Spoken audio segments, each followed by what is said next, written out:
Welcome back. Welcome Hi. back. We're here at part 2 for the how to allow love to set you free. To set you free, to open you, to make you experience love at a completely different level than what you're experiencing now. Hopefully. My name is Candace. And I'm April. Hello. Hello, part 2. Part 2. So let's first review. We're going to review the 3 tips that we provided for you all in part 1 and how to allow love to set you free. Okay, number 1, let love be unconditional. Number 2, feel free to express. Number 3, unlearn what you've learned before. Those are very, very powerful, and we hope you guys will reflect on that, take that in, and just really, and maybe even take notes and really allow it to just set in and let it set into your heart in terms of allowing those tips to help you in whatever way possible that's going to work for you, and working to better allow yourself to let love set you free. Also, when we experience divorce or separations or different things, we are so conditioned to, okay, if I'm getting a divorce from somebody, that means I'm supposed to hate this person, not talk to that person, and just be completely separated from that person forever, like done. That's not always the case. Just because you are with someone for a time and you divorce them doesn't mean that you shouldn't talk to them ever again. You have to find a place where you're okay with something not working out. Okay, you was once married to somebody, but why is it when you're not married anymore or you choose to separate, why is like, okay, well, we're separated, so we don't like each other thing. But there is actually couples and there's people who are divorced that still have a great relationship. It happens all the time. But for some reason, the way we're built now, we just know if you're separated from somebody, you just hate them. And then that's it. There's no communication. That's just the norm now. So when love is unconditional, if you're no longer with somebody, you have to also be okay with that. And if you love them from this, like if you had a reason to love them to begin with, if you fell in love with that person, why does that have to change? You feel like we have the right to no longer love whoever wronged you. Why do you feel that entitlement to not love someone anymore? Why do you feel like, okay, I'm not gonna love you anymore, or I'm gonna hate you, or we're not gonna talk anymore? Like, why do you feel entitled to feel that way? Because feelings, they come and go. Candace said that sense of entitlement. Why is it that sense of entitlement of, well, I'm just not gonna love that person anymore. I'm done. Forget it. Peace. Deuces. Bye. And this is something that we really need to sit with and think about. Okay, why is that? Why do I feel that way? Why do I just take that sense of entitlement and just say I'm just not going to do it? So our challenge to you all is to just really reflect on that. See, what's key and what's important is to take that time and really sit with that and look at yourself and how this has an impact on you. If that means that you have to really sit in solitude and be quiet and say, okay, why am I feeling like this? Why am I feeling that, okay, this person wronged me, so I'm no longer going to love them, when love should be unconditional, as I mentioned in the previous part, and think about that. Okay, so just something for you to reflect on and really sit and think about that. It's just your relationship change doesn't mean the love has to change.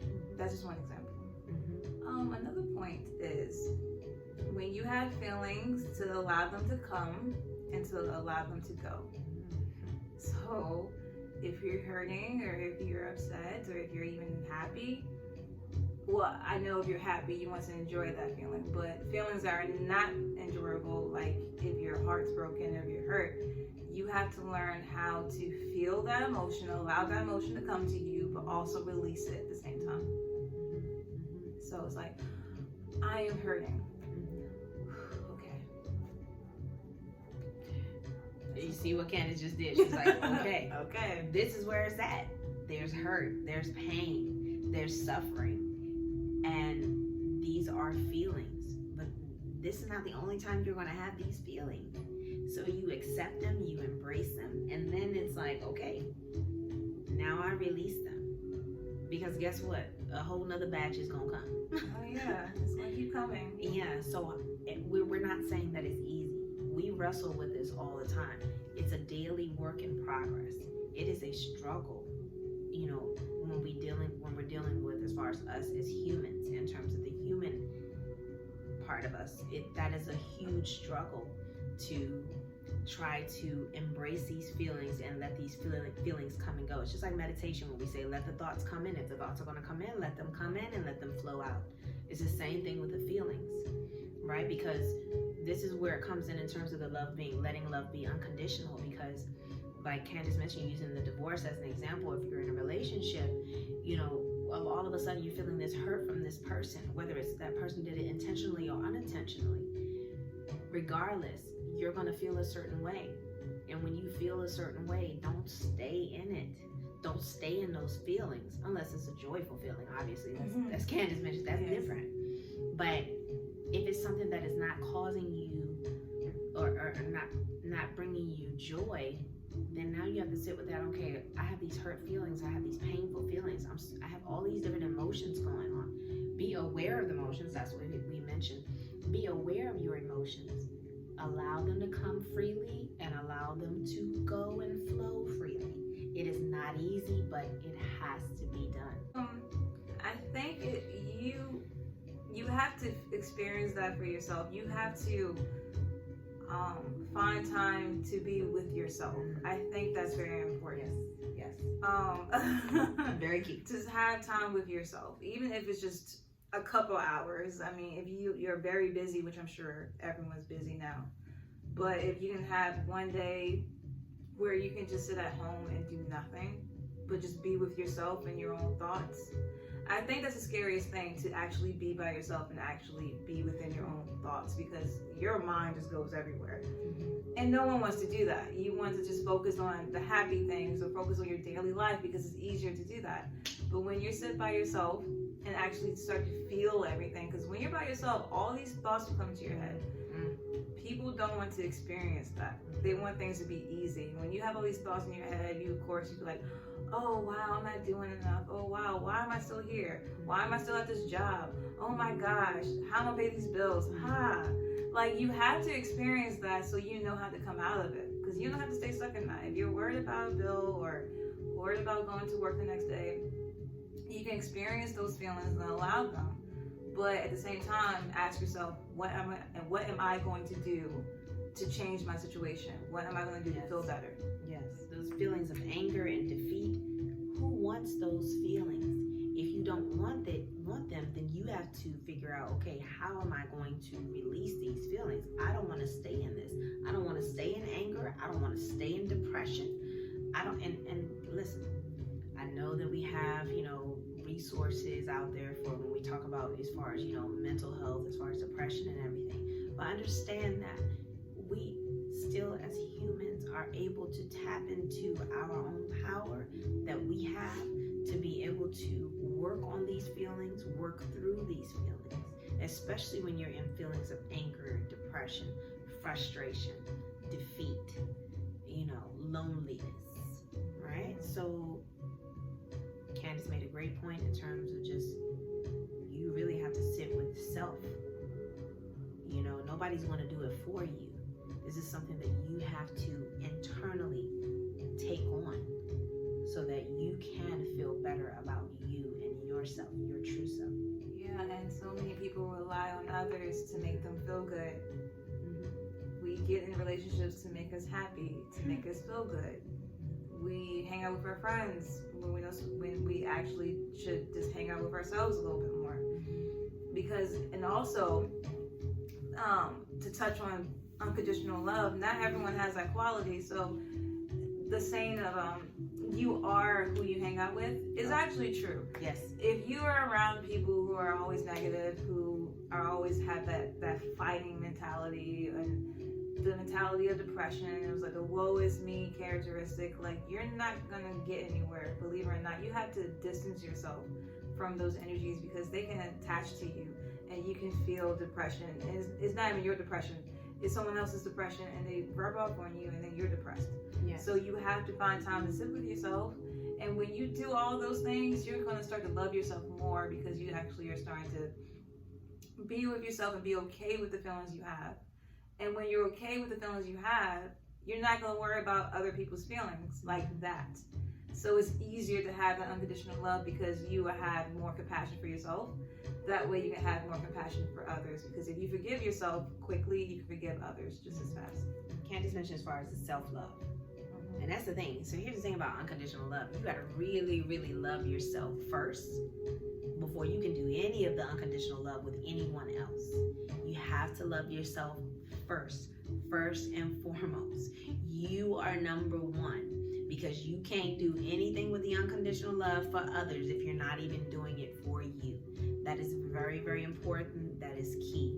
So if you're angry with yourself for things, for choices that you've made, for, things that have happened in your life that you feel that you could have done better, you feel that you failed at, now you got to look at it and turn it on yourself and say, all right, I'm tired of being angry with me. What can I do to love myself unconditionally? So I focus on me. You first, save yourself first before you can save others. When we talk about unconditional love, take that in, sit with that, like really focus on that. Take a moment to really take that in, because we can sit up here and talk with y'all in the videos, but if you're not really receiving it and really listening to what we're saying, then it could just be like this. But we're not saying that for you all to continue to just talk. We're saying this for a reason. There's a reason why we're saying this, so that you can really absorb it all, really meditate on it, and reflect on what we're saying to you. Also, sometimes it's like the hardest thing to do. You have to look yourself in the mirror and say, you know what? I don't like that about myself. What can I do to change it? Or why am I like this? Why do I do these things? Why do I say these things? Why am I suffering? You have to have a moment where you do that so you can realize where all of this is coming from. And a lot of people don't do that. They always point out everyone else's qualities or bad qualities or whatever. Rarely do they point out the good ones, but they always find something wrong. And when they find something wrong, they make sure they let you know or tell you. I feel like that should be turning yourself. You should be as ready and willing to critique yourself and to look at yourself and figure out what do you have to heal within yourself. That way you won't see so much bad qualities in others, because you know that you also possess some of these qualities as well, and that will give you compassion for others who have the same qualities you have. But today we're talking about unconditional love, and we have different segments. So today will be unconditional love, and just make sure you look out for our next two videos. The next one will be about feel free to express, and the next one after that is unlearn what you've learned before. Yes, and this is so we decided to make this a series because obviously we have much to share with you all, right? And there's much to be said, much to be expressed, and we hope you again will take notes.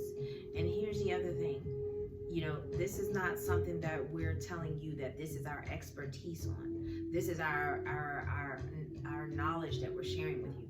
What we're sharing with you is what's on our heart, because we believe in the importance of unconditional love. We believe in the value of it because we've experienced it ourselves. We're still experiencing it, and Candace and I are both working on it still, even in our relationships that we have with people, because at the end of the day, you guys, it's about relationships.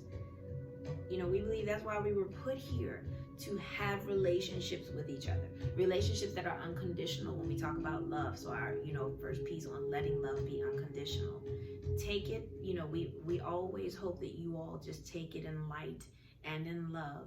We love you all unconditionally, and this is why we put the videos together, and we just hope that it really inspires you, enlightens you, encourages you, and empowers you. That being said, we're sending you much unconditional love, and we look forward to the next part, which will be on feel free to express yourself, the other way of how to allow love to set you free. So stay tuned for that, and we love you all, and we hope that you just Continue to live your life. Beautiful. Beautiful, baby. Yes. Mwah. Oh, that's cute. Let's do it again. Mwah.